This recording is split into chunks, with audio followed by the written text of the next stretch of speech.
Santos, pour en revenir à ce que je disais là, c'est il tient son match, il fait son match, ils ont des occasions. Ronaldo notamment en a une ou deux qui ne met pas au fond.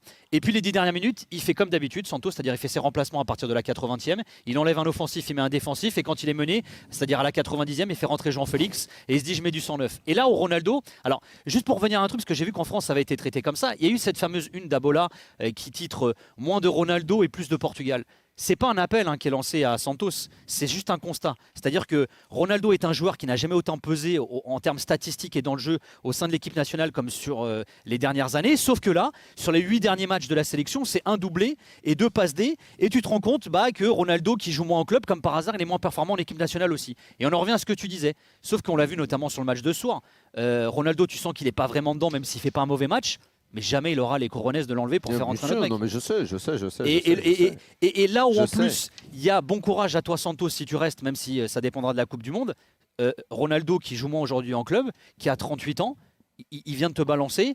Moi, je veux pas partir. Non, c'est pas je veux pas partir, c'est je serai là en 2024. Ouais, c'est genre c'est moi qui décide. C'est je décide quand je vais partir. Et je vous l'annonce, les gars, dans 2 ans, je suis encore là.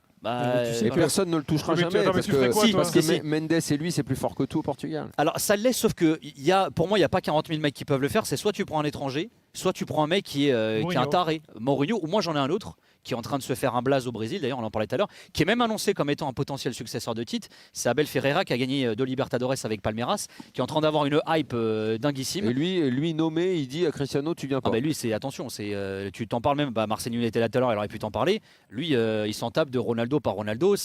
Lui, c'est une tête brûlée. Non, mais sauf que, est-ce qu'au moment de le nommer, la personne qui le nommera, sachant cela, le nommera justement? Alors c'est là où est toute la chose. Mais tu sais, enfin.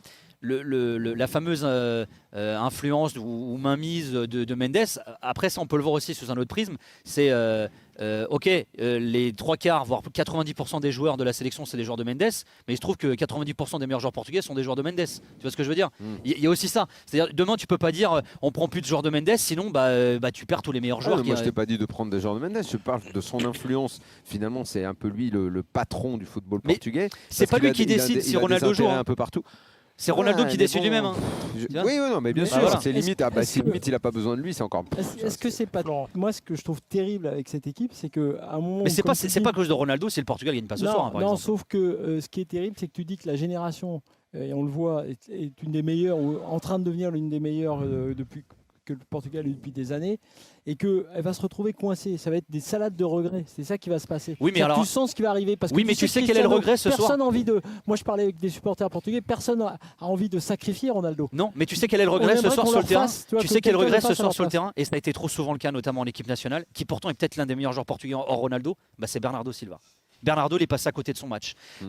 Qui a été le regret notamment dans les grands rendez-vous du Portugal ces derniers temps, et ça a été le cas en club également dans les grands rendez-vous, c'est Bruno Fernandes, qui va beaucoup mieux d'ailleurs avec le Portugal dernièrement. Mais moi je suis d'accord avec vous, le Portugal a des joueurs clés, des joueurs cadres dans des très grands clubs européens aujourd'hui, mais tu as des joueurs à des postes clés qui sont très importants au sein de leur club, mais qui en équipe nationale n'y arrivent pas. Et d'ailleurs, juste à titre de comparaison, parce qu'on le citait avant, Ronaldo à leur âge, il n'était pas aussi performant que ce qu'il a été ces dernières années en équipe nationale non plus. Et il l'était en club pour autant. Je pense quand même que tu vois ce qui est terrible, on en parle souvent dans ces équipes qui ont gagné des titres et qu'on laisse aller jusqu'à leur perte, tu vois, parce que c'est très dur de changer ça.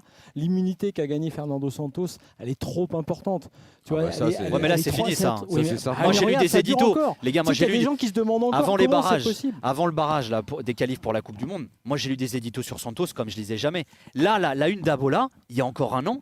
Même si encore une fois ça a été peut-être mal interprété, mais c'était inimaginable qu'un journal portugais quotidien national puisse écrire moins de Ronaldo, plus de Portugal, même si dans le papier il n'est pas écrit il faut mettre Ronaldo. Ça t'explique que factuellement c'est un joueur qui pèse moins, etc. Et il y a même avant il y avait un slogan, et d'ailleurs que Santos lui-même avait prononcé, c'était moi mon équipe nationale c'est Ronaldo plus 10 joueurs. Et aujourd'hui, les éditos, c'est aujourd'hui l'équipe du Portugal, c'est 10 joueurs plus Ronaldo. Ouais. En fait, on inverse la lecture. Sauf que ce que je veux te dire, c'est qu'il est là. Bien sûr qu'on ose le critiquer, mais en tout cas, personne à la Fédé, personne n'a décidé de renverser la table. Tu vois. Et tu renverses pas la table, tu sais à peu près ce qui va se passer. Tu vas avoir une très belle équipe parce qu'il y a de très bons joueurs, mais comme tu le dis, tu risques de pas aller loin. Et derrière, il y aura ce débat qui, pour une fois, peut-être va aboutir enfin à la aller loin. Mais moi, je vous trouve dur sur Ronaldo ce soir. Ce que je te dis, c'est pas lui pour moi le problème. C'est plutôt le sélectionneur dont on parle. Oui, bien sûr, parce que ce soir, Ronaldo, je l'ai trouvé très collectif.